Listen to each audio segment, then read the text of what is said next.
Good morning class. कहाँ तक पढ़ाए थे आप लोग को?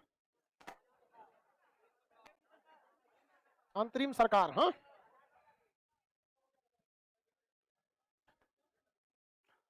अंतरिम सरकार के बारे में पढ़ा दिए थे। ओरिजिनल सरकार तो होती नहीं है। लाइव में सारे लोग गुड मॉर्निंग। इससे पहले जब पढ़ाए थे आज आगे बताते हैं, ठीक है?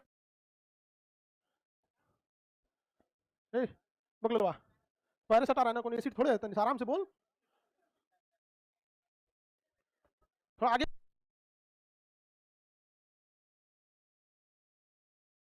तुम बगलवा पशु। पैर और समेट के पैर अंदर करके बैठो। बगलवा उसमें छह को कैसे घुस गया है सब?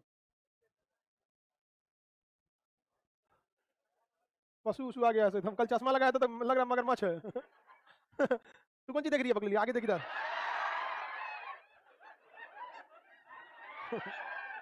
चलिए, लड़का सबको बोले लड़की नहीं देखा करेगी, थूट देंगे हम लड़का लड़की दोनों को।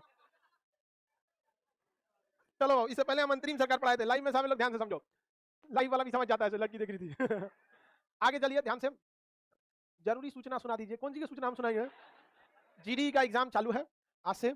टॉनिक बैच भी उसका हुआ है। बहुत सारे क्वेश्चन उससे आपको टॉनिक बैच से आएंगे। आप फाउंडेशन वाले लड़के हैं, आप अच्छे से पढ़िएगा तो आपके लिए टॉनिक बैच सेलाइन का काम करेगा। बहुत अच्छे से रिवाइज रहेगा। लेकिन हर बैच में हम बताते हैं लड़का सबको खूब अच्छा से पढ़ाया जाता है, खूब अच्छा से भुला जाता है। क्योंकि जब वो पढ़ता है ना तो पूरा जी जान लगा के पढ़ाई करता है, और फिर उसके बाद जब वो पढ़ लेता है ना भूल जाता है। कभी भी याद रखिएगा बाबू, आप जितना मेहनत करके पढ़े हैं, भूलने के बाद दोबारा ही उतना ही मेहनत करना पड़ेगा। इसलिए मेहनत हमेशा ईएमआई पे कीजिए। हाँ हाँ, थोड़ा थोड़ा किस्त ईएमआई पे कीजिए। लड़की लोग को समझ में आ रहा है? लड़की लोग और मेहनत से पढ़ाई कीजिएगा। लड़कों को 4 साल घर वाला दे देगा, आप लोग को उतना लंबा समय नहीं देगा। आप लोग को निपटा देगा उससे पहले ही कहीं। तो इसलिए इसलिए आप बेवकूफ बनाता है लड़की सबको कैसे कि ब्याह के बाद तो पढ़ लियो, ब्याह के बाद पढ़ाई हो रहा है। कुछ नहीं होता है। 1 महीना के अंदर, 15 दिन के अंदर देहात में हड़िया छुआ देता है। नहीं, जिस दिन लड़की ने हड़िया छू लिया, ग्रुप डी की ट्रेनिंग चालू। पहला बार खाना बनाती है तो उसको हड़िया छूना बोलते हैं देहात में। हाँ, सब लड़कियों की लाइफ बहुत बहुत टफ है। कहने के लिए बहुत है, लेकिन बहुत टफ है लड़की का जीवन। चलिए अब हम लोग देखते हैं। इसलिए सब लोग मन से पढ़ाई कीजिए, लाइव में हो या कहीं पे भी। बहुत जितना जल्दी आप लोग क्या कर लीजिए, सेटल होइए, आपके लिए कंपटीशन उतना इजी है। हम लोग देखते हैं अंतरिम सरकार में शिक्षा मंत्री थे राजगोपालाचार्य, बट ओरिजिनल सरकार में शिक्षा अबुल कलाम आजाद। अबुल कलाम आजाद। अंतरिम सरकार में कृषि एवं खाद्य मंत्री, रेल मंत्री अरुणा आसफल, बलदेव सिंह रक्षा रक्षा मंत्री थे। अब आगे हम लोग देखते हैं प्रेस अधिनियम। कौन सा अधिनियम? प्रेस। अब हम लोग को बहुत सारी चीज एक ही साथ पढ़ना है। हालांकि प्रेस अधिनियम एक बार बता देंगे, दिल्ली दरबार एक बार बता देंगे, वायसराय के बारे में, कांग्रेस अधिवेशन के बारे में। अब ये जो है ना, ये स्टेटिक पार्ट का एक हिस्सा हो जाता है, इसमें आपको ज्यादा याद करना पड़ेगा। तो भारत में प्रेस यानी प्रिंटिंग प्रेस सबसे पहले पुर्तगालियों ने गोवा में चालू किया था 1556 में। कहीं कहीं आपको 1555 भी देखने को मिलेगा। तो 1556 में गोवा में प्रिंटिंग प्रेस की स्थापना किसने किया था? पुर्तगालियों ने। उससे पहले भारत में पांडुलिपि चलती थी। पांडुलिपि में पतई उतई पे या कागज उगज पे ही हाथ से लिखना होता था। छपाई वाली मशीन नहीं थी, एक के बाद छाप दीजिए। तो भारत में प्रिंटिंग प्रेस का श्रेय किसको जाता है? पुर्तगालियों को। किसे जाता है? पुर्तगालियों। कहां पर इन्होंने चालू किया था? गोवा में। गोवा में पुर्तगालियों ने 1556 में सबसे पहले क्या चालू किया? प्रेस चालू किया, पुर्तगाल वालों ने। उसके बाद भारत में पहला जो अखबार आया, क्या आया? अखबार। अखबार 1780 किसने चालू किया? James Augustus Hicky. James Augustus Hicky. अखबार का नाम बताइए? बंगाल गजट। बजट नहीं, Bengal gazette. Bengal gazette. Bengal Bengal gazette. Bengal gazette किसने चालू किया? James Augustus Hicky. इसके बाद अखबारों का तांता लग गया, बहुत सारे अखबार आए। इसको भी अलग से जब आपको पढ़ाएंगे प्रकाशित हुई। अब जैसे महात्मा गांधी के समय इंडियन ओपिनियन थी, राजा राम मोहन पढ़ाए थे मिरातुल अखबार, संवाद कौमुदी, आपको बाल गंगाधर तिलक पढ़ाए थे केसरी, मराठा। ये सारी चीजों को हम आपको पढ़ाते आए हैं। पढ़ाए कि नहीं पढ़ाए? पढ़ाएं आपको। ये सब चीजों को भी ध्यान रखना है। हालांकि हम कोशिश करेंगे कि सबका एक जगह आपको पीडीएफ प्रोवाइड करा दे ताकि याद हो सके। क्योंकि अब हिस्ट्री क्या है, आपका इंडियन वाला पोर्शन जो है वो खत्म के कगार पे, खत्म के कगार पे। आजादी मिल गई, इसके बाद भी चीजें बचती है। अब जैसे टारगेट बैच में आदमी इसके बाद का नेहरू काल नहीं पढ़ाता है, लेकिन आप फाउंडेशन के आपको नेहरू काल भी पढ़ना है, और वो 91 तक आएगा। 1991 तक। नेहरू तो हालांकि चाइना युद्ध के बाद ही उनकी मृत्यु हो गई थी, तो उसके बाद भी आपको पढ़ना है। बट मेन वाला पोर्शन क्या हो जाता है? खत्म। इसके बाद वर्ल्ड वाला बच जाता है। तो देखिए ये हो गया आपका कौन सा? प्रेस अधिनियम। पहला प्रेस तो शुरुआत हो गया। प्रेस बहुत ज्यादा मायने रखता है किसी भी चीज के माइंडसेट को चेंज करने के लिए। अखबार बहुत जबरदस्त काम करता है किसी भी चीज को माइंडसेट करने के लिए। अब जैसे आप देखिए, मीडिया किसी भी चीज को, मान के चलिए कोई अपराधी है या नहीं है, मीडिया उसको तभी तक बताती है जब उसके ऊपर पुलिस गिरफ्तार करती है या जब उसके ऊपर केस चलता है। केस का डिसीजन क्या हुआ मीडिया नहीं दिखाती है। समझा कि रिया चक्रवर्ती के ऊपर किस तरह से कंट्रोवर्सी हुई थी। अब बताइए, जितना जोर शोर से रिया चक्रवर्ती को अपराध में दिखाया गया था, 100% ना हम जानते हैं ना आप जानते हैं कि एग्जैक्ट सुशांत सिंह राजपूत के साथ क्या हुआ था। लेट सपोज 1% भी मान लीजिए कि उसमें रिया चक्रवर्ती का, सपोज कीजिए कि नहीं हुआ, हालांकि ज्यादा चांस है जो लिप्त है, लेकिन 1% भी अगर चांस है कि अगर वो नहीं लिप्त है तो रिया चक्रवर्ती का करियर चौपट हो चुका है। तो मीडिया बड़ा अहम रोल निभाता है किसी चीज को फेमस करने में या किसी चीज को क्या करने में, बदनाम करने में। अब जैसे आर्यन खान का मामला, उसने ड्रग्स लिया था, अभी जो प्राइमरी एफआईआर में है कि व्हाट्सएप पे उसने ड्रग्स के बारे में बातचीत किया था। अब ससुरा हम लोग भी अब कोई व्हाट्सएप पे बातचीत नहीं करना, तो जो पता चला कि शराब पिए रहो चाहे नहीं पिए रहो, पता चला आदमी कहीं किसी दिन बोल दिया शैंपेन में कितना परसेंट अल्कोहल रहता है, रम में कितना रहता है, विस्की में कितना रहता है, पता चला कौन उठा ले गया। व्हाट्सएप पे बतियाता है दारू के लिए, बिहार में दारू बंद है चल। खैर कोई बात, मेरे कहने का मतलब समझिए, मीडिया एक पर्सपेक्टिव सेट कर देती है, एक नैरेटिव सेट कर देती है मीडिया में। अब आप देखिएगा मीडिया में आजकल क्या चल रहा है, हिंदू मुसलमान यही चल रहा है। उसको नहीं पता है कि पर कैपिटा इनकम क्या होता है, कहाँ क्या, ये सब काम लायक चीज ही नहीं चल रही है। आप मीडिया उठा के देखिएगा, मन उब गया। हमको 4 साल हो गया अखबार पढ़े हुए, क्या पढ़ेंगे हम अखबार, कोई न्यूज चैनल वगैरह नहीं देखते, इंटरटेनमेंट के लिए देख लेते हैं, एक मौलाना दुगो पंडित को लड़ा रहा है, लड़ ससुरा तूने, अच्छा भले, तो ये सब चीजें तो मीडिया का। तो भारतीयों ने आजादी के वक्त मीडिया का बहुत ज्यादा सहारा लिया, वो भारतीयों को उत्तेजित करते थे अखबार के माध्यम से, उस समय प्रिंट मीडिया ही थी। तो इसको देखते हुए लॉर्ड लीटन ने एक कानून लाया, और बहुत खतरनाक कानून था, जिसे भारतीय पत्रकारिता का गला घोटने वाला कानून कहते हैं। हालांकि इससे पहले चार्ल्स मेटकाफ आए थे, चार्ल्स मेटकाफ, इन्हें भारतीय प्रेस का मुक्तिदाता कहते हैं, मुक्तिदाता। इन्होंने कहा कि जो मन छापना है आप अखबार में छाप सकते हैं, आपको अभिव्यक्ति की क्या है, आजादी है, अभिव्यक्ति की क्या है, आजादी है। सर हम तो टीवी का रिचार्ज नहीं किया, हमारे आज टीवी नहीं है, हमारे यार आज भी टीवी नहीं है यहाँ। अब मोबाइल आ गया तो टीवी की जरूरत वैसे भी बहुत कम हो जाती है, बट नहीं है टीवी हमें। कौन जगह से टीवी पे देखोगी क्या मिस कन्याओं को? चलो छोड़ो, टीवी वगैरह पे साइड रखिए, ये सब हम अभी भी आप लोग को बोलते हैं टीवी से बचिए, टीवी आप अभी भी नहीं देखते, यूट्यूब शॉर्ट्स और इस सब चीजों से बचिए, आप इस सब चीज से बचिए, वो दिया ही गया है इसी चीज के लिए कि आपको क्या किया जाए, डिस्टर्ब किया जाए। तो देखिए ध्यान से टॉपिक पे, चार्ल्स मेटकाफ ने भारतीय प्रेस का मुक्तिदाता कहा जाता है। इसने भारतीय प्रेस को बहुत सारी स्वतंत्रता और अधिकार दे दिए, लेकिन इस अधिकार का उपयोग भारतीय स्वतंत्रता सेनानी करने लगे, जिन्होंने कहा कि भाई भारतीय स्वतंत्रता के लिए प्रेरित करो, लोगों को राष्ट्र प्रेम की भावना में रखो। अब किसी को ये लगता है कि वो भीख मांग रहे थे, भीख में आजादी मिला, तो ऐसे चर्सी गजेड़ियों की कोई बात नहीं है, लेकिन आजादी के मिलने में बहुत सारा साहित्य का भी रोल रहा है। इसको देखते हुए 1878, इसको क्या कहेंगे बताइए, 1800, ये क्या चीज है, 1878, इसमें लॉर्ड लीटन था, भारत का वायसराय बन के आया कौन, लीटन। इसने वर्नाक्यूलर एक्ट लाया, क्या लाया, वर्नाक्यूलर प्रेस एक्ट लाया, वर्नाक्यूलर प्रेस एक्ट। इस ससुरा ने क्या कहा कि अगर आपको अंग्रेजी में, अगर आपको इंग्लिश में कोई अखबार छापना है तो कोई दिक्कत नहीं, लेकिन अगर आप कोई भी इंडियन लैंग्वेज में छापते हैं, भारतीय भाषा में किसी भी अखबार को छापते हैं, तो इसके लिए पहले अंग्रेजों को दिखाना पड़ेगा, वो उसमें क्या करेंगे, एडिट करेंगे, और तब आप उसको क्या कर सकते हैं, प्रोवाइड, आप छाप सकते हैं। अब ये बताओ, भारत में अखबार छापिएगा तो भारतीय भाषा में ही तो उसका असर पड़ेगा, बंगाल में है तो बंगाली में छापिए, बिहार में हिंदी में, महाराष्ट्र में है तो मराठी में छापिए, तो जहां पे है पंजाब में पंजाबी भाषा में। उसने कहा कि अगर आप भारत के किसी भी भाषा में अखबार छापते हैं तो पहले आपको अंग्रेजों को दिखाकर परमिशन लेना पड़ेगा कि इस चीज को छापे या इस चीज को नहीं छापे, और अगर आप चाहते हैं कि स्वतंत्र रूप से छापे तो आप अंग्रेजी मीडियम में छापिए। ससुरा सर अंग्रेज बंगाली मराठी थोड़े आती थी, सर अंग्रेजों को बंगाली मराठी नहीं आती थी, वो अंग्रेजों के लिए थोड़ी ना था यहाँ पर। तो अपना यहाँ के लोग क्या करते हैं, ट्रांसलेटर वगैरह रखे रहते थे लोग वहाँ पर, ध्यान से समझिए यहाँ पर। तो जो इंडियन लैंग्वेज पे अगर आप अखबार को क्या करेंगे, छापेंगे इंडियन लैंग्वेज में, तो उससे लोगों की जनमानस की भावनाओं को क्या होगा, पहुंचेगी, लोगों तक आपकी बात पहुंचेगी। तो इससे अंग्रेज के खिलाफ हो गए लोग। अकेले आप महाराष्ट्र में देखेंगे बाल गंगाधर तिलक ने तो पूरा गदर मचा के रखा था, वैलेंटाइन सिरोन ने भारतीय अशांति का जनक बोल दिया था कि इसकी वजह से सब बवाल हुआ है वहां पे, किसको, बाल गंगाधर तिलक को। ईश्वर चंद्र विद्यासागर, इन्होंने सोम प्रकाश पत्रिका निकाला, और सोम प्रकाश पत्रिका आग उगलता था अंग्रेजों के खिलाफ। लोग सोम प्रकाश पत्रिका को पढ़ के आधे पढ़ते थे मर चट्टा के एकदम आग उगलता था सोम प्रकाश पत्रिका, यहाँ पे एक से एक खतरनाक पत्रिकाएं थी यहाँ पर। अंग्रेज कैसे चट्टा सभी तो बवाल करा देगा अखबार को। और कहा भी जाता है कि खींचो न कमानों को न तलवार निकालो, जब तोप हो मुखातिब तो अखबार निकालो। मतलब तलवार और कमान से कम लोगों को मार सकते हैं, अखबार निकालिए और बवाल कराइए, देखिए लोगों की माइंडसेट चेंज हो जाता है। तो ये लाया, कहा कि भाई ये काम करो, तुम अंग्रेजी में छापो। अभी बताओ अंग्रेजी में कोई कितना अच्छा भाषण दे देगा, तुम लोगों को कौन चीज समझ में आने वाला है, कुछ समझ में आएगा? वही मनमोहन सिंह होकर आ जाएंगे, my dear Indians, we are now going to liberalization, privatization and globalization. This is very essential for Indian economy. We are going backward. इधर कोई को समझ में नहीं आया। मोदी जी अच्छे दिन आएंगे, हो गया कि नहीं हो गया मित्रों? अब की बार मोदी सरकार, लो मनमोहन सिंह इंडियन, लो जाओ यहाँ पे कुछ काम हुआ नहीं हुआ, ये समझते थे। तो उन्होंने कहा कि भारतीय भाषा में छापना है तो आपको क्या लेना पड़ेगा, परमिशन। पाइनियर नामक अखबार अभी भी आता है, और वो पहले भी आता था, उसने इसका स्वागत किया, क्योंकि पाइनियर अभी भी अंग्रेजी में छपने वाला अखबार है। जैसे द हिंदू है, इंडियन एक्सप्रेस है, इकोनॉमिक्स टाइम है, तो आप लोग भी द हिंदू पेपर लेते होंगे पढ़ने के लिए, और एक अखबार को लेकर आप 15 दिन तक पढ़ते होंगे। सोचिए आज के वक्त में आपका हाल ये है कि एक अखबार पढ़ने में कितना दिन लगता है, 15 दिन, और वो भी समझ में आप लोग को आता नहीं होगा। हम लोग तो अंग्रेजी अखबार बस इसलिए लेते थे कि उसका पन्ना बहुत अच्छा रहता था, जिल चढ़ाने के काम में आता था अखबार कवर ओवर। तो बहुत ये पायनियर ने स्वागत किया। ये सबसे ध्यान में रख के लाया गया था ईश्वर चंद्र विद्यासागर, क्योंकि ईश्वर चंद्र विद्यासागर की पत्रिका का नाम क्या था, सोम प्रकाश। आग उगलता था कौन, सोम प्रकाश।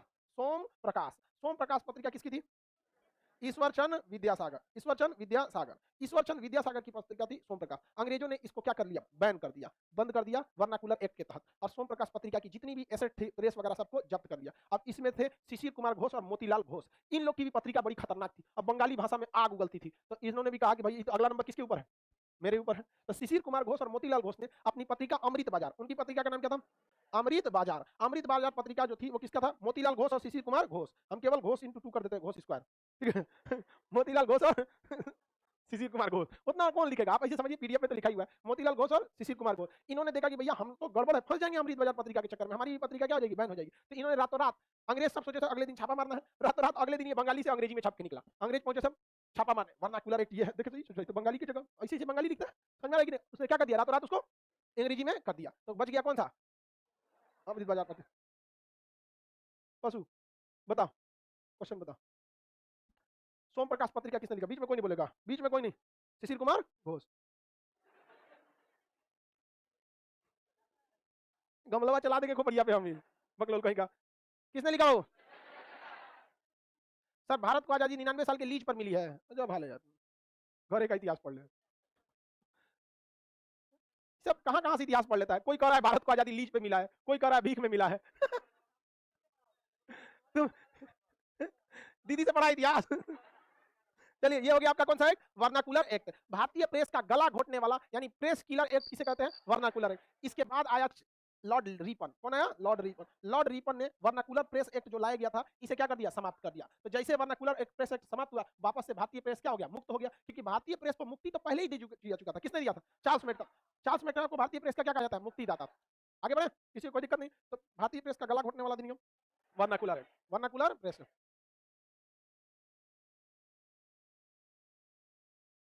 आगे बढ़े, किसी को कोई दिक्कत नहीं है। Lord Ripon, very good, Lord Ripon. भारतीय प्रेस का मुक्तिदाता लॉर्ड रिपन को नहीं कहेंगे, क्योंकि मेटकाफ नहीं दिया था, इसने एक टेम्पोररी कानून लाया जो बहुत खतरनाक था, इसने उस कानून को खत्म कर दिया। बाकी प्रेस के लिए रिलेटेड इसने कुछ नहीं किया, बस वर्नाकुलर एक्ट को क्या कर दिया, समाप्त कर दिया। किसी को कोई दिक्कत नहीं है। भारत में प्रिंटिंग प्रेस सबसे पहले किसने स्थापित किया, पुर्तगाली, गोवा में। भारत का पहला अखबार बंगाल गजट, किसने लिखा था, जेम्स ऑगस्टस हिके, जेम्स ऑगस्टस हिके।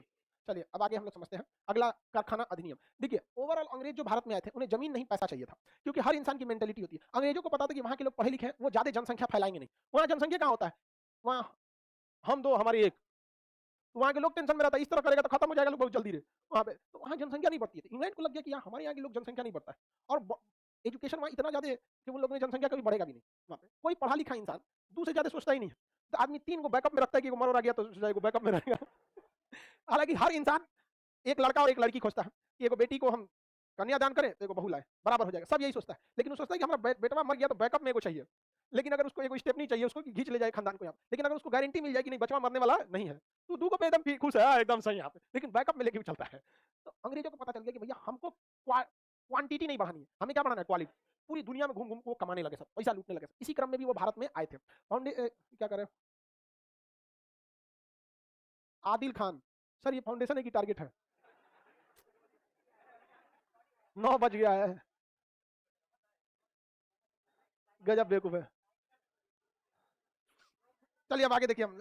तो भारत में इन लोग आए और भारत से पैसे लूटने के प्लान बनाए। तो पैसे एक ही साथ पे लूटे जा सके, यहाँ से बहुत सारी चीजों को वो इंग्लैंड ले गए, कुछ चीजों को ले नहीं जा सकते थे तो यहीं कारखाना डाल के और वहां यहाँ के लोगों से काम कराना चालू किए। इसके लिए अंग्रेज अलग अलग तरह के कानून लाए जिसे कारखाना अधिनियम कहा जाता है। आगे जाके भारत सरकार ने इसी अधिनियम में कुछ सुधार करके लेबर लॉ के तहत इसे इंप्लीमेंट कर दिया। तो भारत में कुल 6 कारखाना अधिनियम लेके आए गए थे, अंग्रेजों ने लाए थे। कारखाना में काम को बढ़ाने, घटाने, छुट्टी देने, इस सबसे रिलेटेड था। तो आपको 6 का 6 कारखाना अधिनियम नहीं याद रखना है, आपको बस पहला कारखाना अधिनियम 1881, पहला कारखाना अधिनियम 1881, दूसरा कारखाना अधिनियम 1891, तीसरा कारखाना अधिनियम 1911। ऐसे छोड़ते हुए केवल लास्ट याद रखना है, छठा कारखाना अधिनियम 1946। ये आया था किसके समय, वेवेल के समय। जाते जाते कारखाना अधिनियम लाया था, देख रहे हैं, जाने के समय भी क्या लाए थे, कारखाना अधिनियम लाए थे। चलिए देखिए ध्यान से, पहला कारखाना अधिनियम आया था लॉर्ड रिपन के काल में, किसके काल में, रिपन के।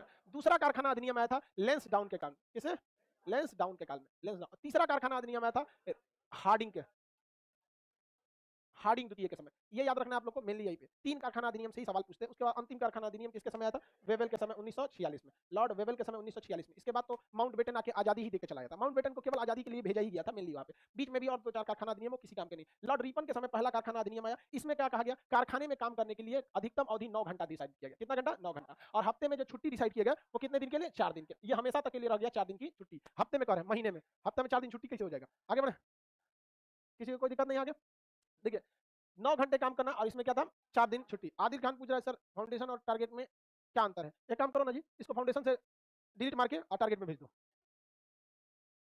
हफ्ते से पता चल जाएगा। जितना देर में तुम हिस्ट्री पढ़ो उतना देर में पूरा कोर्स खत्म हो गया रहता। समझ में आ गया? उल्टा सीधा कमेंट करेगा, उसका कहेगा सर कमेंट नहीं पढ़ते हैं। बकलोल सबको लिए क्या कहें यार। ये वो पूछ रहा है सर ये क्लास लाइव है कि रिकॉर्डेड? अच्छा ये बता भाई, ये तो फिलहाल लाइव है, अगर ये रिकॉर्डेड भी रहता तो क्या होता? वही पढ़ते। लेकिन बैल सबको क्या समझा दे, रिकॉर्डेड भी रहता तो क्या जॉग्राफी हो जाता है इसकी जगह पे। कितने घंटे काम करने के लिए दिया? 9। छुट्टी महीने में 4 दिन, 4 दिन छुट्टी की व्यवस्था कर दी गई। ये अभी भी 4 ही दिन है, एक वो संडे आ जाता है, कभी कभी 5 को तो पड़ जाता है, वरना आज भी आपको महीने में कितने दिन की छुट्टी है? 4 दिन। संडे एक्स्ट्रा आ जाता है तो 5 दिन हो जाता है। लेंस डाउन आया, लेंस डाउन ने एक वो अच्छा काम किया तो एक खराब काम किया। इसने कारखाने में काम करने की अवधि 9 घंटा से बढ़ा दिया। कितना घंटा कर दिया? 11 घंटा काम करना था आपको कारखाने में। ये वो गलत काम किया, लेकिन एक अच्छा काम किया कि रात के समय जो महिलाएं थी उन्हें कारखाना पर काम करने के लिए रोक दिया गया। रात के समय महिलाओं को कारखाने में काम करने पे प्रतिबंध लगा दिया गया। सोचिए अंग्रेज सब किस तरह से भारतीयों का शोषण करते थे सब। 11-11 घंटा काम कराता था अंग्रेज, वो भी कारखाना में नहीं करिएगा तो हुमच के पीटता था सब। इसके बाद आया हार्डिंग द्वितीय, इस ससुरा और खचरा निकला, 12 घंटा कर दिया। बताइए घरे जाके सुतिए, 12 घंटा काम करेंगे थक जाएंगे, थक जाएंगे कि नहीं थक जाएंगे? 1-2 घंटा आने जाने नाश्ता खाना पीना में निकाल दिया, 12 घंटा कारखाने में, तो आदमी को ना मशीन बना दिया। घरे जाके सो जाइए और कारखाना में 12 घंटा काम कीजिए। समझ में आ गया कि नहीं आ गया? तो 12 घंटे काम किसने कर दिया? हार्डिंग्स। 12 घंटे हार्डिंग्स। तो ये 3 अधिनियम आप याद रखेंगे, इसी से क्वेश्चन पूछता है। पहला कारखाना अधिनियम 1881, दूसरा 91, तीसरा 11 1911, अंतिम 1946। टोटल क्या हुआ था? 6। पहला कारखाना अधिनियम जो था 1891, कितने घंटे काम करना था? 9 घंटे। कितने घंटे? आप महीना में कितने दिन छुट्टी?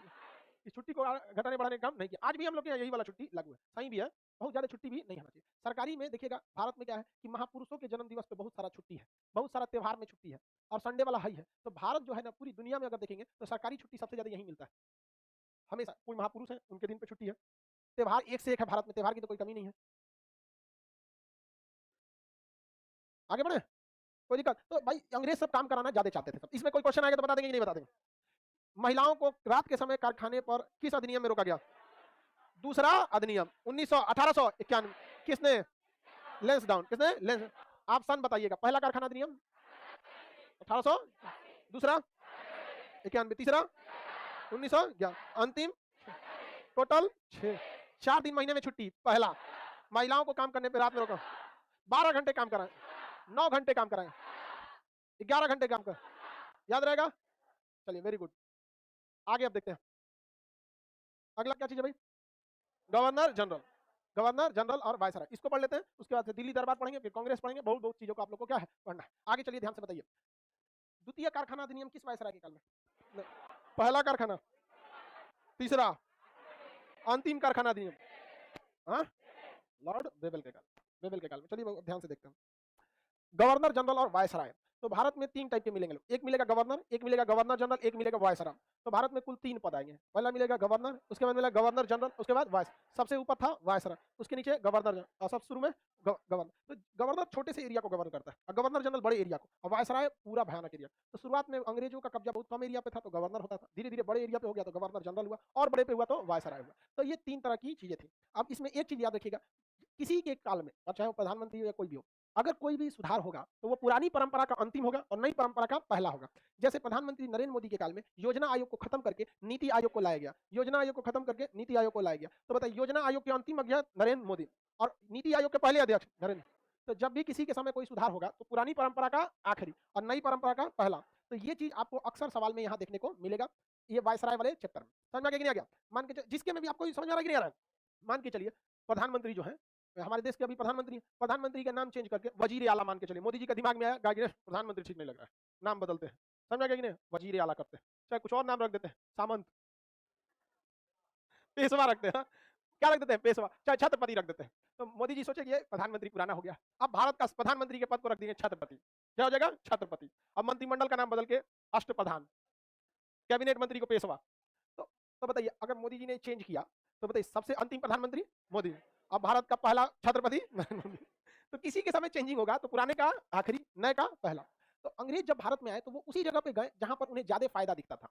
वो भारत पे क्षेत्रफल विस्तार के लिए नहीं आए थे। उनका एक एरिया में वो मद्रास में कब्जा कर लिए, बंबई में कब्जा किए और बंगाल में कब्जा किए। तो ये कौन सा था भैया? बंबई, ये मद्रास और ये बंगाल, बंगाल था। समझ आ गया कि नहीं आ गया? तो 3 जगह पे कब्जा किया अंग्रेजों ने। अंग्रेज तीनों जगह पे अलग-अलग क्या रख दिया? गवर्नर। अलग-अलग क्या रखा? गवर्नर। इसमें सबसे ज्यादा पैसा देता था बंगाल का गवर्नर, इसलिए बंगाल क्या हो गया? फेमस हो गया। सबसे ज्यादा पैसा कौन देता था? बंगाल का गवर्नर। तो फेमस कौन हो गया? बंगाल। तो बंगाल का पहला गवर्नर रॉबर्ट क्लाइव। तो पहला समझिएगा, बंगाल का फर्स्ट गवर्नर, जीओवी लिख देंगे तो समझ जाएंगे। गवर्नर कौन बना? Robert Clive. Robert Clive Bengal का पहला गवर्नर कौन बना? रॉबर्ट। हम ये क्यों नहीं कह रहे हैं मद्रास का पहला गवर्नर या बंबई का पहला गवर्नर? सबसे ज्यादा पैसे किसने दिया था? सबसे ज्यादा पैसे Bengal. Robert Clive. Robert Clive Bengal का पहला गवर्नर रॉबर्ट। धीरे धीरे बंगाल का एरिया अंग्रेज और कब्जा करते गए और करते गए, तो बंगाल का एरिया क्या हो गया? बढ़ता गया। और बंगाल इतना पैसा देने लगा जितना ये दोनों मिलकर नहीं देते थे। तो अंग्रेजों ने एक काम किया, कहा कि इन दोनों को किसके अंडर में कर देते हैं? बंगाल के। किसके अंडर में कर देते हैं? बंगाल। तो बंगाल के गवर्नर का प्रमोशन दीजिएगा तब ना इन दोनों गवर्नर के ऊपर जाएगा वो। तो इन्होंने एक नियम लाया और इस नियम के तहत उन्होंने बंगाल और मद्रास, बंबई और मद्रास को किसके अधीन कर दिया? बंगाल के अधीन कर दिया। और बंगाल के गवर्नर को गवर्नर छोड़ेंगे कि गवर्नर जनरल बनाएंगे? क्योंकि बाकी दो गवर्नरों के ऊपर है वो, तो क्या बनाएंगे? Governor general. तो बंगाल के गवर्नर को बंगाल का क्या बनाया गया? Governor general. बंगाल के गवर्नर को बंगाल का गवर्नर जनरल। तो अब जरा ध्यान से आप खुद समझिए, जिस समय यह कानून आया होगा उस समय बंगाल में कोई ना कोई गवर्नर रहा होगा, तो वो पुरानी परंपरा का लास्ट गवर्नर होगा और नई परंपरा का पहला गवर्नर जनरल हो जाएगा। तो एक ही आदमी के पास दो दो पोस्ट चला जाएगा। समझ में आ गया? तो दूसरा हम समझते हैं बंगाल का लास्ट गवर्नर। बंगाल का कौन सा लास्ट गवर्नर? कौन हो गया भाई? Warren Hastings. Warren Hastings. Warren Hastings. और इसी के समय क्या कह दिया गया कि कहा गया कि बंगाल सबसे सुप्रीम रहेगा। बंगाल का first governor general, first governor general कौन हो गया? ऐसे लिख देते हैं, सेम टू यू समझ जाएंगे। Warren Hastings. किसी कोई दिक्कत नहीं? सेम टू यू के मतलब यही वाला यहाँ पर वारेन हेस्टिंग्स हो गया, कोई दिक्कत नहीं है। बंगाल का पहला गवर्नर, बंगाल का पहला गवर्नर रॉबर्ट क्लाइव। बंगाल का अंतिम गवर्नर वारेन हेस्टिंग्स। और बंगाल का पहला गवर्नर जनरल वारेन हेस्टिंग्स। क्योंकि बंगाल अब तक क्या हो चुका था? बड़ा हो चुका था। लेकिन धीरे धीरे बंगाल का गवर्नर इतना राजनीति में कुशल होता गया, अगल बगल के क्षेत्र को और कब्जा करते गया। कब्जा करते करते करते पूरे भारत पर कब्जा कर लिया। क्या कर लिया? पूरे भारत पर। अब आप बताइए, बंगाल का गवर्नर जनरल अब कहना ठीक रहेगा कि भारत का गवर्नर जनरल का? किसका गवर्नर जनरल कहना ठीक है? भारत का गवर्नर जनरल। तो ये अचानक पूरे भारत पर तो कब्जा हुआ नहीं होगा। बंगाल का जो गवर्नर जनरल रहा होगा वो थोड़ा एरिया कब्जा किया होगा, उसके बाद जो गवर्नर जनरल आया होगा वो और कब्जा किया होगा, उसके बाद का गवर्नर जनरल और कब्जा किया होगा। अंग्रेजों को जब लग गया होगा कि नहीं भैया पूरे भारत पर लगभग कब्जा हो गया, तो बंगाल के गवर्नर जनरल को कहा होगा कि भैया तुम तो पूरे भारत के गवर्नर जनरल के लायक हो। क्या हो? पूरे भारत के गवर्नर जनरल। तो ये व्यवस्था हुई थी विलियम बेंटिक के समय। किसके समय? William Bentinck. विलियम बेंटिक के समय अंग्रेजों ने पूरे भारत पर क्या कर लिया था? कब्जा, छत्र राज कर दिया था, अफगानिस्तान तक में कर लिया था विलियम बेंटिक के समय। तो विलियम बेंटिक जो था वो बंगाल का लास्ट गवर्नर जनरल रहा। बंगाल का लास्ट गवर्नर जनरल रहा। बंगाल का कौन बना? William Bentinck. विलियम बेंटिक, बस बेंटिक लिख देते चल जाएगा, विलियम बेंटिक। और इसी विलियम बेंटिक को कहा गया कि भैया तुमको हम पूरे भारत का क्या बना देते हैं? Governor general. तो भारत का पहला गवर्नर, भारत का फर्स्ट गवर्नर होगा कि गवर्नर जनरल होगा? कौन हो गया? बेंटिक। William Bentinck. पूरे भारत का पहला गवर्नर जनरल, पूरे भारत का पहला गवर्नर जनरल विलियम बेंटिक। अब पूरे भारत में शासन चलने लगा आराम से। अब क्या पूरे एशिया का गवर्नर जनरल थोड़ा आएगा? कौन जी कब्जा करना चाहता है? पूरा पृथ्वी ले जाएगा? भारत तक कब्जा हो गया यहाँ पर। अब शुरू से बताइए, बंगाल का पहला गवर्नर, बंगाल का first governor Robert Clive. Bengal का पहला governor general Warren, Warren Hastings. पहला गवर्नर जनरल वारेन और लास्ट गवर्नर भी वारेन। बताइए, बंगाल का पहला गवर्नर रॉबर्ट क्लाइव, बंगाल का आखिरी गवर्नर वारेन हेस्टिंग्स, और बंगाल का पहला गवर्नर जनरल वारेन हेस्टिंग्स। पूरे भारत का अंतिम गवर्नर, बंगाल का अंतिम गवर्नर जनरल कौन बना? William Bentinck. और इसे पूरे भारत का क्या बना दिया गया? Governor general. भारत का पहला गवर्नर जनरल, बंगाल का पहला गवर्नर, बंगाल का अंतिम गवर्नर वारेन हेस्टिंग्स। पूरे पूरे बंगाल का पहला governor general Warren Hastings. Bengal का last governor general William Bentinck. इसी को क्या बनाया गया? भारत का गवर्नर। याद रहेगा ना? एक बार अच्छा से देख लो फिर पूछते हैं, क्योंकि अब वायसराय पे चलेंगे लोग। ध्यान से दिमाग से समझेंगे, याद रहेगा। पहला अंतिम में पगला जाएंगे। तो कौन मोटरसाइकिल लेके जा रहा है? इतना तेज मोटरसाइकिल लग रहा है, घर पूछा देगा किसी का। आ गया समझ में सर। सूरज कुशवाहा, चलो भैया कुशवाहा जी समझ गए, अच्छी बात है।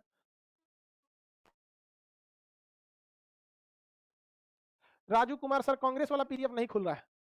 कांग्रेस हार गई है ना, इसलिए नहीं खुल रहा है। अभी बीजेपी का पीडीएफ खुलेगा।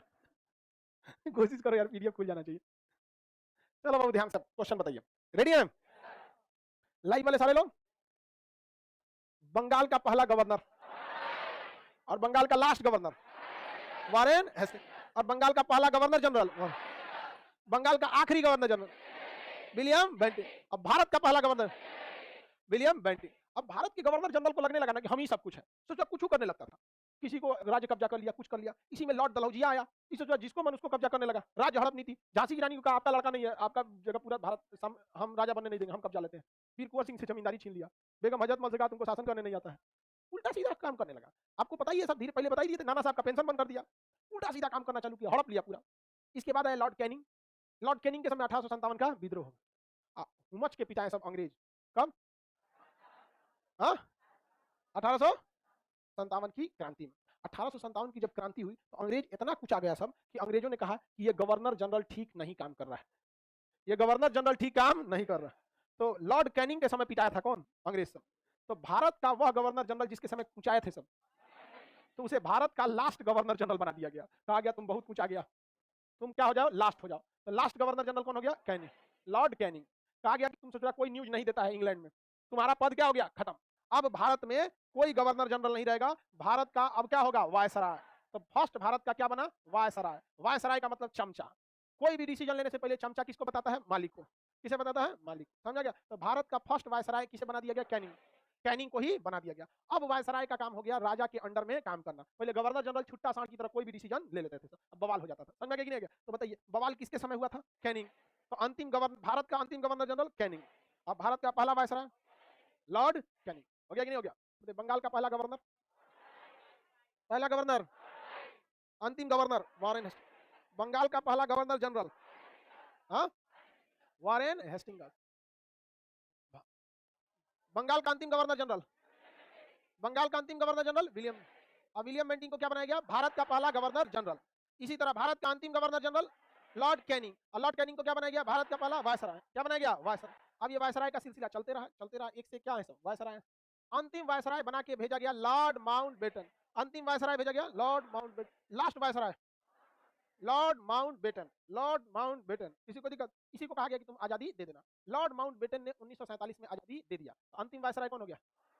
Lord Mountbatten. माउंटबेटन समझिए, बेटन, लॉर्ड माउंटबेटन। समझा कि नहीं? लाइव वाले आप शॉर्ट में ही लिख देते हैं, समझ जाते हैं, एलएमवी, लॉर्ड माउंटबेटन, शॉर्टकट में लिखेंगे, समझ में। लॉर्ड माउंटबेटन अंतिम वायसराय हो गया। लेकिन 47 में देश आजाद हो गया। 47 में संविधान नहीं बना, और आजादी जरूर दे दिए थे, बट ओरिजिनल गवर्नमेंट हमारी 52 में बनी थी। बनी थी कि नहीं बनी थी? इलेक्शन तो 51-52 तक में हुआ था। तो 47 के बाद जो सरकार थी वो क्या थी? अंतरिम सरकार।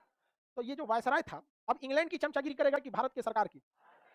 तो वायसराय, जैसे भारत आजाद हुआ वायसराय का पद समाप्त। उसी वायसराय को स्वतंत्र भारत का गवर्नर जनरल कहा गया।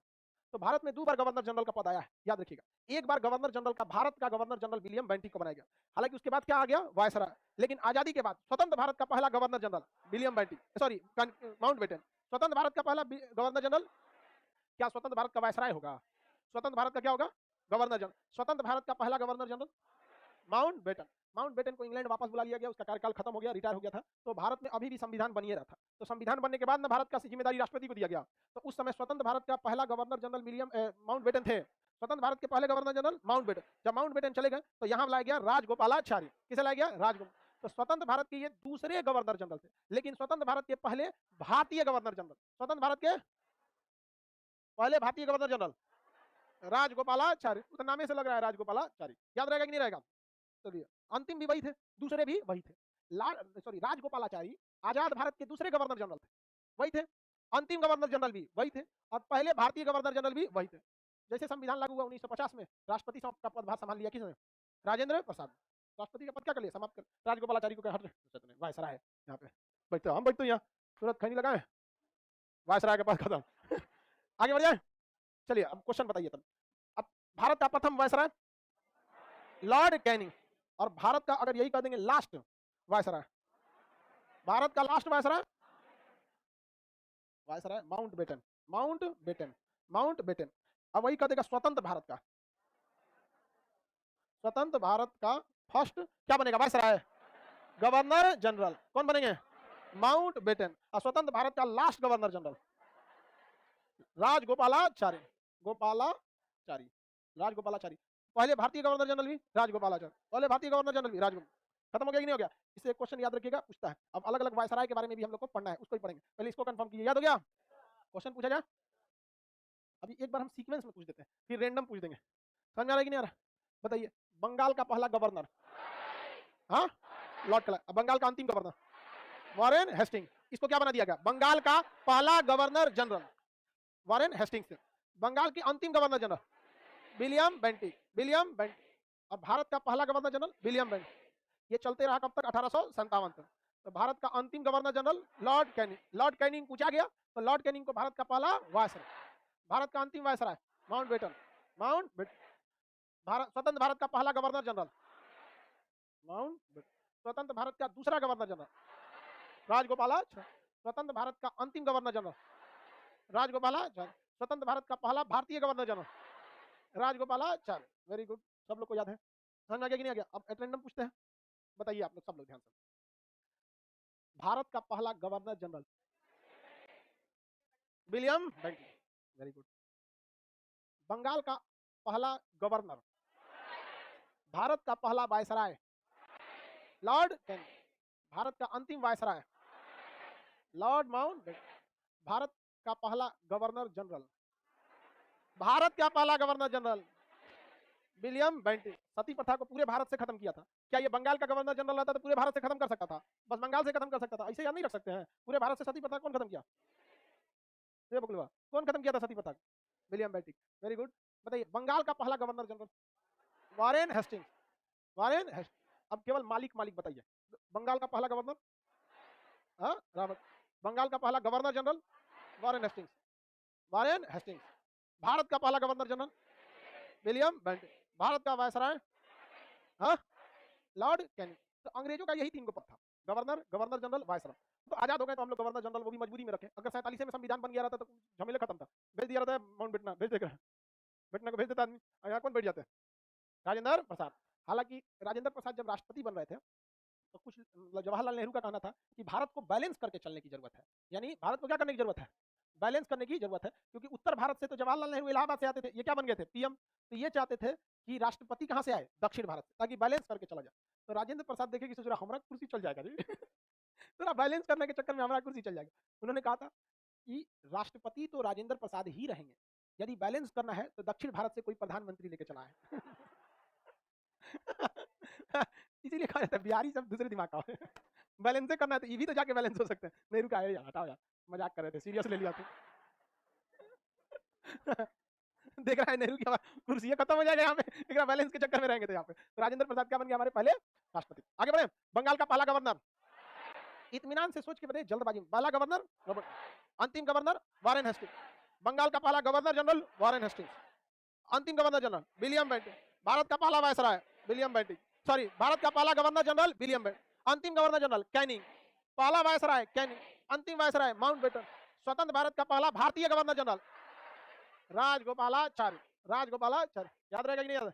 बहुत उटपटांग है ये, इसको याद रखना जरूरी है। इसको याद करिएगा वरना भूल जाएगा। इसको कोई भी चीज आपको याद करना है। आज के वक्त में लड़के लोगों की समस्या पढ़ना नहीं है, ना ही समझना है, वो भुला जाता है। सच बात, वो सब सही है उसमें, कहेगा सर पढ़ा रहे हैं, समझ में आ रहा है, याद भी हो जा रहा है, लेकिन भुला जा रहा है। तो भुलाने से बचने का एक रास्ता, अपने लॉज में रिवीजन थोड़ा हो पाता है। कोई रिवीजन आप कर ही नहीं सकते, क्योंकि जिस सड़क पे आप जा रहे हैं हम उससे कभी गुजरे हैं। इतना फुर्सत रहता है। और हम लोग के समय मोबाइल नहीं था तो थोड़ा बहुत हम लोग को फुर्सत मिल भी गया। समझ में आ गया कि नहीं गया? हम लोग के लिए एक वरदान था कि हम लोग के समय मोबाइल नहीं था। तो मोबाइल तो इधर आया 10-15 साल पहले। हाँ, 10 साल पहले हम लोग के वक्त में टेलीफोन होता था, उसे घर घर आके नचाया, उसमें टाइम किल नहीं होता था। आज के वक्त में आप नियम से अपने लॉज में किसी बकलोल को पकड़ के बताइए, पढ़ाइए। और पढ़ाते वक्त आप ये मत सोचिए कि आप विद्यार्थी हैं, आप सोचिए कि आप खान सर हैं। एकदम आप ही खुद बताओ, हम ये क्यों करें? कभी आप देखें हमको आते हुए, आज पढ़ाने का मन नहीं, छोड़ दो, कल पढ़ा देंगे। कभी हुआ ऐसा? नहीं, पढ़ाएंगे तो पढ़ाएंगे। यहाँ सीरियस, ऐसा नहीं है कि आज आए ऐसा पढ़ाने का मन नहीं है, चलो कारखाने अधिनियम पढ़ दिया, कल पढ़ाए। मतलब कहने का सेंस है कि आप एक टाइम बाउंडेशन कीजिए। आप उसको 1 घंटा नहीं पढ़ा सकते हैं, आधे घंटा रखिए और उसको अच्छा से पढ़ाइए। अगर आप उसे अच्छा से नहीं पढ़ाएंगे तो भाग जाएगा वो, कहते दिमाग चाटता है यहाँ बैठ के आप ही बताइए, आप यहाँ 1 घंटा 5 तल्ला पे चढ़ के आते हैं, लाइव वाले बेचारा अपना डाटा खत्म करके पढ़ता है। अगर अच्छा से नहीं पढ़ते, टेम्पोररी जैन से बनते से पढ़ने आते हैं, तो अगर आपके पढ़ाने से कोई भाग रहा है तो उसकी कोई गलती नहीं है, आपकी गलती है, क्योंकि आपको अच्छा से समझ में नहीं आया। आप अच्छा तभी पढ़ा सकते हैं जब आप अच्छे से समझे हैं, वरना अगर आपको खुद याद नहीं रहेगा तो पढ़ाते समय आप दिक्कत कैसे हो जाएगा? आप रिकॉल करेंगे इसके बाद क्या पढ़ाना है, क्या पढ़ाना है, और आपका प्राइम फोकस हो जाएगा पढ़ाना क्या है, और सेकेंडरी फोकस होगा कि पढ़ाना कैसे है। और याद जब रहेगा, अब जैसे हम लोग को याद है, टेंशन नहीं है सोच रहा कौन चीज पढ़ाना है, मरने के बाद अगर जवान काम करेगा तो बक देगा आदमी, पहला गवर्नर जनरल गवर्नर याद। तो हम लोग का 0% फोकस जाता है कि पढ़ाना क्या है, 100% फोकस होता है कि पढ़ाना कैसे है। समझ में गया? इसलिए आप लोग को इजीली समझ में आता है। और कहाँ आपको समझ में नहीं, जब टीचर लोग अपना नोट्स खोल देंगे सामने, अरे भैया बहुत गलत लगता है कि स्टूडेंट का तो मोरल वहीं गिर जाता है कि भैया आपको अपना सब्जेक्ट पढ़ाना है, आपको अपना ना याद हुआ तो कैसे अंग्रेजी रीजनिंग मैथ जीएस सब कैसे होगा, तो वहीं पे गिर। अब वो लोग का फोकस देखना, लिखा कहाँ है उसको भी ध्यान रखना है, चौथा लाइन लिखवा रहे हैं यो ध्यान रखना है, वही में से देख देख पढ़ाना भी है, उनका दिमाग 4 जगह डिस्ट्रीब्यूट हो जाता है। इसलिए तो जब आप पढ़िए यहाँ से तो घर जाइए और उसको अच्छे से याद कर लीजिए। जब अच्छे से याद कर लेंगे तब एकदम कंठस्थ हो जाएगा। तो किसी कमजोर विद्यार्थी को पकड़िए और उस वक्त याद रखना चाहिए, आपका प्राइम फोकस होना चाहिए कि पढ़ाना कैसे है, ये नहीं होना चाहिए कि पढ़ाना क्या है। जिस दिन आप दोनों सोचेंगे ना पढ़ाना क्या है पढ़ाएं कैसे, फिर आप भाग जाएगा लड़का कभी। तो आप जब याद हो जाएगा तो उसको अच्छे से पढ़ाइए और ये सोचिए कि आप एक टीचर हैं और उसको एकदम इंटरेस्ट जगाइए। जिस दिन उसको अच्छा से समझ में आने लगेगा ना, याद रखिएगा डॉक्टर से अच्छा तकलीफ को एक मरीज समझ सकता है। हम टीचिंग फील्ड में आते ही नहीं, ना ही हमको आना था, अभी तक में हम टीचिंग अभी भी पढ़ते हैं पढ़ाते हैं, चल रहा है, बट दिल से हमको आर्मी में ही जाना था।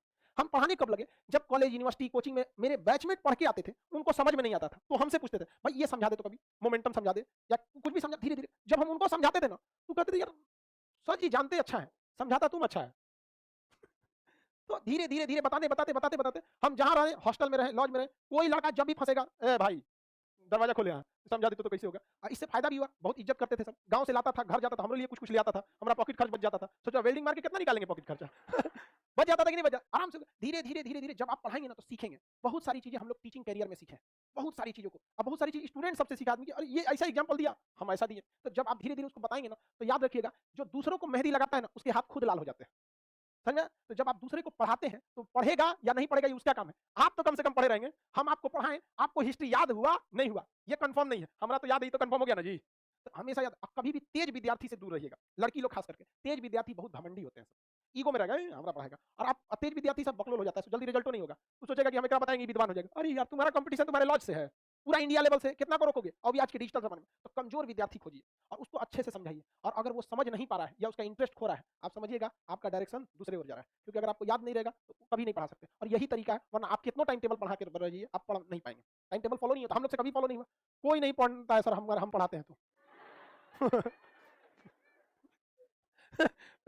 रूपाली को भाई करिए कि सर हम तो अपने घर में किसको पढ़ाएं, मम्मी को पढ़ा दीजिए। देखिए एक बात समझते हैं ध्यान, हमारा वीडियो वो लोग भी देखते हैं जिनको पढ़ाई से कोई लेना देना नहीं।